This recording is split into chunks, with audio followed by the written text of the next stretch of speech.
हाय viewers, आज का जो टॉपिक मैं स्टार्ट करने वाला हूँ मेज़रमेंट ऑफ एंगल्स, मतलब एंगल का मेज़रमेंट।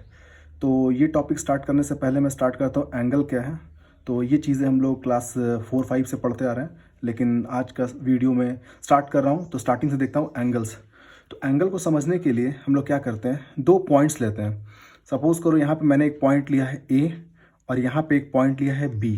तो ये दो पॉइंट है, इन दोनों पॉइंट में एक पॉइंट जो है वो फिक्स है और एक पॉइंट जो बी है ये मूवेबल है, मतलब ये मूव कर सकता है।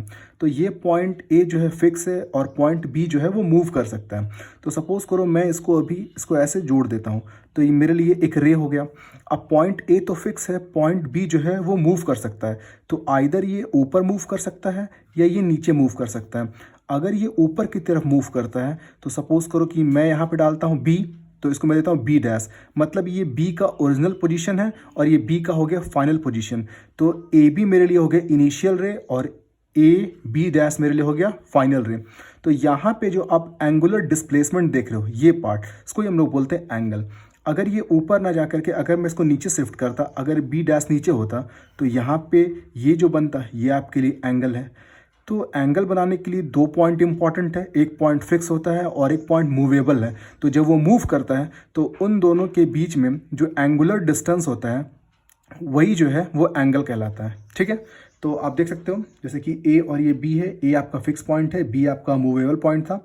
तो ए बी आपके लिए मैंने रखा है इनिशियल रे और ए बी आपके लिए हो गया final position of initial ray. तो यहाँ पे ये जो फॉर्मेशन हो रहा है ये आपके लिए एंगल है।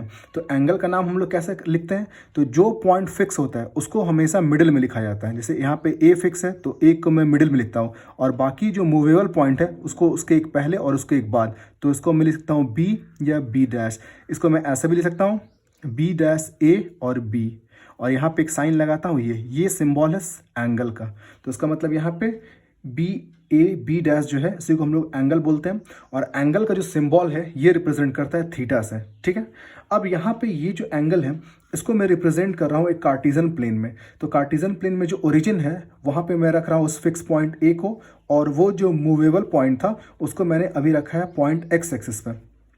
अब ये मूव करके ऊपर चला गया यहाँ पे, तो यहाँ पे जो ये बन रहा है ये हो गया angle theta. Okay, now sine of angle. Now try to understand next topic, sine of angle. It depend upon the direction of rotation of initial ray. तो यहाँ पे जो इनिशियल रे मैंने डिस्कस किया था, तो इसके रोटेशन पे ही डिपेंड करता है कि एंगल पॉजिटिव होगा कि नेगेटिव होगा।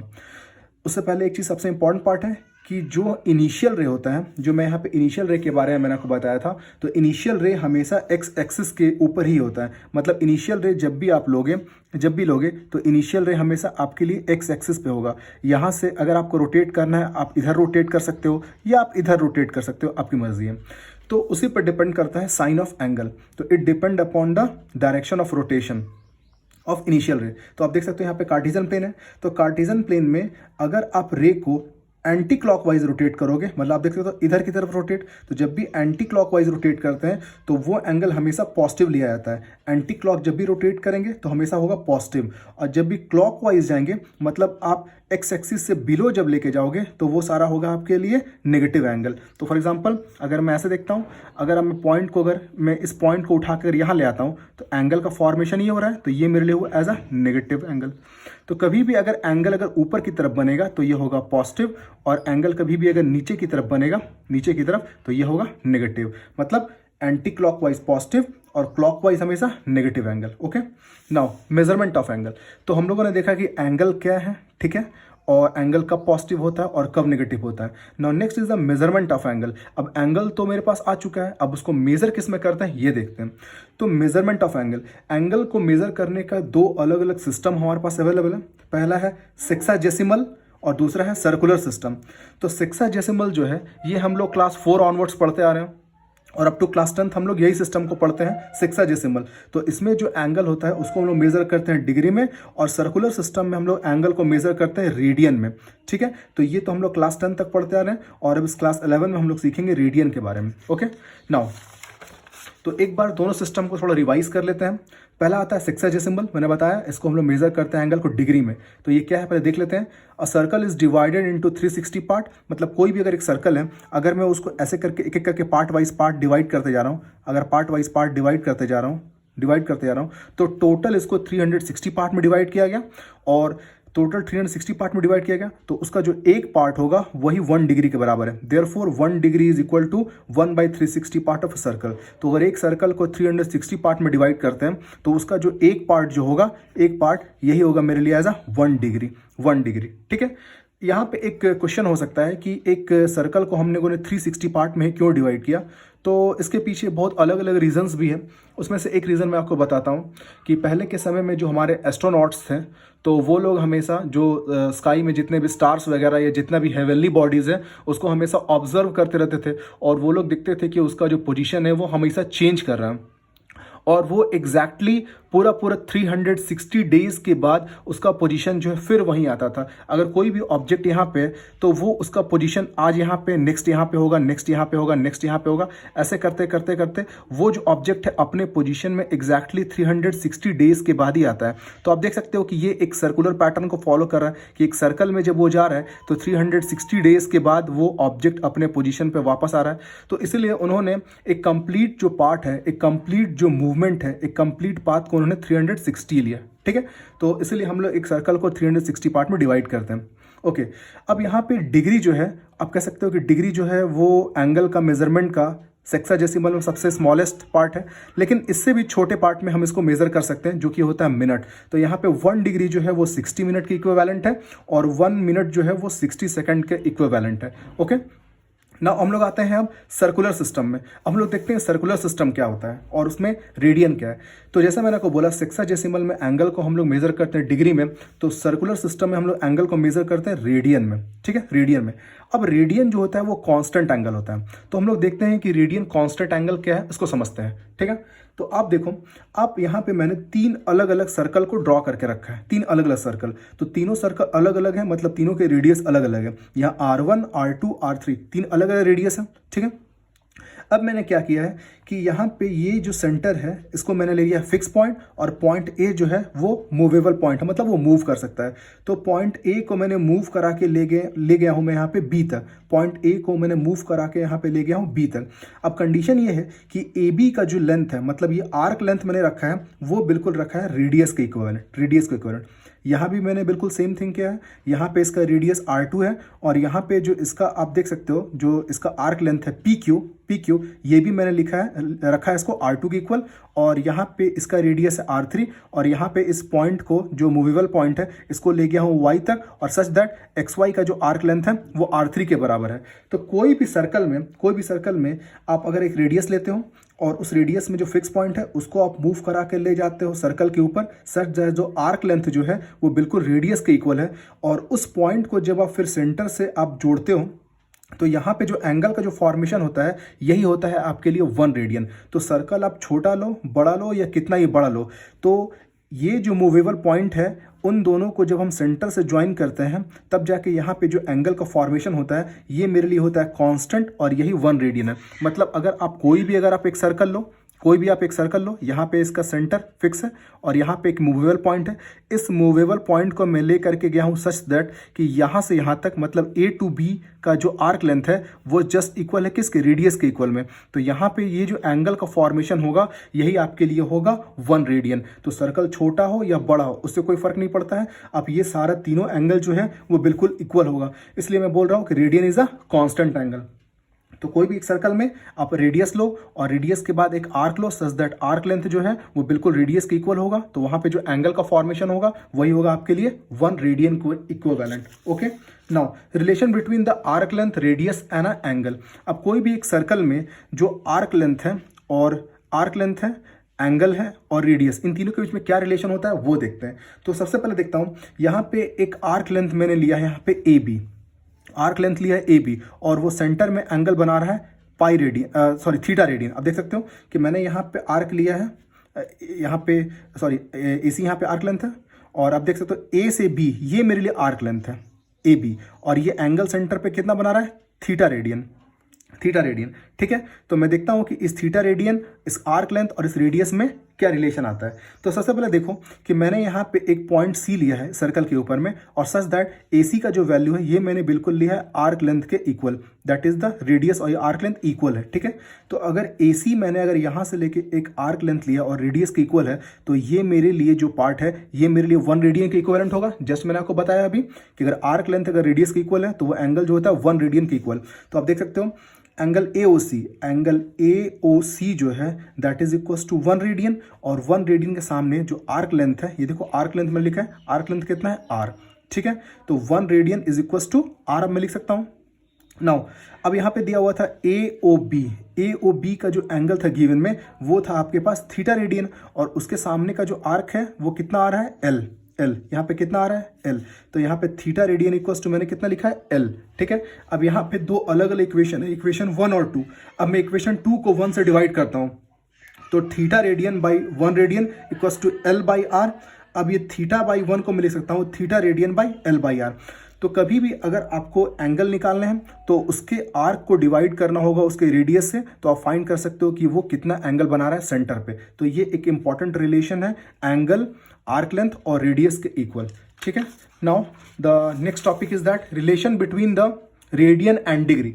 अब हम लोग यहाँ पे दो अलग अलग सिस्टम देखे हम लोगों ने कि एक रेडियन में मेजर कर रहे हैं और एक डिग्री में, तो इन दोनों के बीच में रिलेशन क्या है वो देखते हैं। तो पाई रेडियन जो होता है वो डिग्री में 180 डिग्री के इक्विवेलेंट है। जो पाई रेडियन है वो 180 डिग्री के इक्विवेलेंट है। अब देखो अगर यहाँ से मैं पाई को इधर लेके जाता हूँ तो 1 रेडियन इक्वल टू कितना आ जाएगा 180 बाई पाई रेडियन। तो इसका मतलब बोल सकते हो कि 1 रेडियन जो है 180 बाई पाई डिग्री के इक्विवेलेंट है। सॉरी, तो 1 रेडियन जो है 180 बाई पाई रेडियन के इक्वल है, ठीक है। अब यहाँ पे देखो अगर मैं इसको पूरा कन्वर्ट करना चाहता हूँ तो 180 और पाई का वैल्यू 22/7, ठीक है। तो इसको मैं पूरा सॉल्व करूंगा तो 57 डिग्री 16 मिनट 21 सेकंड के अप्रॉक्स आएगा। कन्वर्सन क्या है मैंने यहाँ पे बना के रखा है, आप देख सकते हो, लेकिन फिर भी एक बार रफली बता देता हूँ। 180 को 7 से मल्टीप्लाई करूंगा तो 1260/22। अब 1260 को जब मैं 22 से डिवाइड किया तो क्वेश्चन 57 और रिमाइंडर आ रहा है 6। तो इसको मैं टोटल को मिल सकता हूँ 57 इंटीजर 6/22। अब यहाँ पे देखो ये 6/22 जो डिग्री है, अगर मैं इसको मिनट में कन्वर्ट करना चाहता हूँ तो 1 डिग्री को मैंने बताया था कि 1 डिग्री जो होता है वो 60 मिनट के इक्विवेलेंट होता है। तो मैंने इसको क्या किया 60 से मल्टीप्लाई किया, और 60 से मल्टीप्लाई किया तो 360/12। अब मैं इसको डिवाइड कर रहा हूँ तो क्वेश्चन क्या आया 16, और यहाँ पे रिमाइंडर क्या बच रहा है 8। तो इसका मतलब ये 16/12 के प्लेस से मैं लिख सकता हूँ 16 इंटीजर 8/22। अब ये जो पार्ट आ गया है ये आ गया मिनट में। अब मैं इसको अगर सेकंड में अगर चेंज करना चाहता हूँ तो फिर इसको 60 से मल्टीप्लाई करके 22 से डिवाइड कर दूंगा तो अप्रॉक्सीमेटली 21 सेकंड के इक्वल आएगा। तो आप कह सकते हो कि 1 रेडियन है वो 57 डिग्री 16 मिनट 21 सेकंड के अप्रॉक्स आता है, ठीक है। और वैसे ही अगर आप यहाँ से 1 डिग्री का वैल्यू निकालना चाहते हो तो ये 100 उधर चला जाएगा, तो 1 डिग्री इक्वल टू आ जाएगा पाई बाई 180 रेडियन। तो आप लोगों ने देखा कि यहाँ पे 1 रेडियन जो है 180 बाई पाई डिग्री के इक्वल है, और 1 डिग्री जो है वो पाई बाई 180 रेडियन के इक्विवेलेंट है। और यहाँ पे अगर पाई का वैल्यू 22/7 रख के सॉल्व करूंगा तो 0.01746 रेडियन आता है, ठीक है। नाउ नेक्स्ट अब देखता हूं कि पाई, अब देखो यहाँ पे जैसे मैंने आपको बताया कि पाई जो है पाई रेडियन वो 180 डिग्री के इक्वल है। अगर मैं दोनों को 2 से डिवाइड करता हूँ तो पाई बाई 2 जो है वो 90 डिग्री के इक्वल आएगा। तो देखो 90 डिग्री है वो बिल्कुल पाई बाई 2 के इक्वल आएगा। अगर मैं दोनों साइड 2 मल्टीप्लाई करता हूँ तो 2 पाई किसके इक्वल आ जाएगा 360 के बराबर। तो देखो 2 पाई जो है वो 360 के बराबर आ जाएगा। वैसे अगर मैं यहाँ पे 6 से डिवाइड करता हूँ तो पाई बाई 6, और इधर 6 से डिवाइड करूंगा तो 180/6 कितना आएगा 30। तो 30 डिग्री पाई बाई 6 के इक्वल है। अगर मैं दोनों साइड 4 से डिवाइड करूंगा तो पाई बाई 4 आएगा, और अगर मैं 4 से डिवाइड करूंगा तो ये 45 टाइम्स कट जाएगा। तो पाई बाई 4 का जो वैल्यू है वो 45 डिग्री के इक्वल है। अब मैं दोनों साइड 3 से डिवाइड करूंगा तो 60 degree equal to pi by 3, ठीक है। लाइकवाइज यहाँ पे डिग्री और रेडियन में जो रिलेशन है मैंने वो बताया आपको कि 30 डिग्री जो है वो π/6 के इक्वल है, 45 डिग्री π/4 के बराबर, 60 डिग्री π/3 के इक्वल, 90 डिग्री π/2 के इक्वल, 180 डिग्री पाई के इक्वल और 270 3π/2 के इक्वल और 360 2π के इक्विवेलेंट। तो ये एक बेसिक कन्वर्सन है जो आपको याद रखने होंगे क्वेश्चन को सॉल्व करने के लिए, ठीक है। नाउ हम लोग कुछ कन्वर्सन देख लेते हैं। सपोज करो कि यहाँ पे क्वेश्चन है कन्वर्ट इनटू डिग्री। अब यहाँ पे जो ये एंगल है ये रेडियन फॉर्मेट में, अब ये रेडियन को मेरे को डिग्री में कन्वर्ट करना है। तो आप देखो pi radian is equal to 180 degree आता है, तो 1 रेडियन जो होगा 1 रेडियन वो 180/पाई आएगा। तो मेरे को एक रेडियन का वैल्यू फाइंड कर लिया मैंने, ये बिल्कुल यूनिटरी मेथड जैसा है और कुछ भी नहीं। तो 7π/12 जो रेडियन है वो सीधा मैं मल्टीप्लाई करता हूँ दोनों साइड, जब दोनों साइड मल्टीप्लाई किया सॉल्व करने पे कितना आ गया 105 डिग्री, ठीक है। नेक्स्ट देखो आप यहाँ पे कन्वर्ट इनटू रेडियन फॉर्म, तो यहाँ पे 240 डिग्री दिया है, मुझे इसको रेडियन में कन्वर्ट करना है। तो मुझे पता है कि 180 डिग्री जो है वो पाई रेडियन के इक्वल है, तो 1 डिग्री जो है वो π/180 रेडियन आएगा। तो 240 डिग्री के लिए दोनों साइड 240 से मल्टीप्लाई किया, सॉल्व करने पे आया ये 4π/3 रेडियन। तो 240 डिग्री जो है वो 4π/3 रेडियन के इक्वल है। वन मोर थिंग, अगर आंसर अगर आप पाई में लिख रहे हो, अगर पाई में लिखा हुआ है तो ये अपने आप को क्लियर करता है कि ये जो एंगल का वैल्यू है ये रेडियन में है। आपको यहाँ पे ये सिंबल देने की जरूरत नहीं है सी, ये खुद ब खुद पता चल जाएगा कि ये वैल्यू जो है वो रेडियन में लिखा हुआ है। जब पाई के फॉर्मेट में है मतलब 100% वो रेडियन में है, तो यहाँ पे आपको सिंबल देने की जरूरत नहीं है। आप दोगे तो भी ठीक है, नहीं दोगे तो भी कोई प्रॉब्लम नहीं है। नेक्स्ट क्वेश्चन देखो यहाँ पे, the minute hand of a watch is 1.4 centimetre long, how far does it's tips move in a 45 minutes. अब देखो यहाँ पे क्वेश्चन ये है, एक मेरे पास एक वॉच है, इसका जो मिनट हैंड है इसका लेंथ दिया हुआ है 1.4 सेंटीमीटर, 1.4 सेंटीमीटर। अब ये 45 मिनट में इसका टिप जो है वो कहाँ तक ट्रैवल करेगा। तो आप देखो अगर मैं यहाँ से लेके यहाँ तक ट्रैवल करता हूँ, ये 15 मिनट मतलब 90 डिग्री बना रहा है।